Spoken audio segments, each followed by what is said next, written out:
Ona hii hapa hii.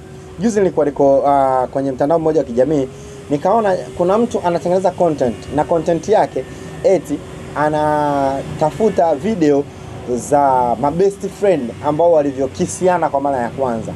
Yaani kama una best friend wako, mara ya kwanza kumkisi ilikuwa best friend, sio mpenzi, best friend. Hii kanifanya nishtuke sana kwa huu rafiki wa my BFF kwa jinsia tofauti. Unalikuta kabisa likaka anasema she is my BFF. She is your BFF. Au kidada kama he is my BFF. Shtuka. Hiyo ni alama ya hatari. Hakuna best friend forever kwa jinsia mbili tofauti. Wao wana kitu kinaitwa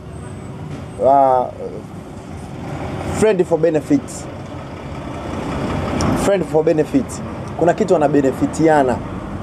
Kama wao wanakisiana na waogopi kuposti. Mmoja anaulizwa kabisa kwamba ilikuwaje? Anasema ilikuwa poa sana. Akaulizwa umewahi kudu naye? Anasema yeah, mara mbili. Lakini yana mahusiano yake na mimi na mahusiano yangu. Si ujinga huo. Stop. Kama na mpenzi wako na ana mahusiano, ana BFF wake huko, shtuka. Usiponisikiliza leo kuna siku utanikumbuka. Naitwa Aaron, AARON.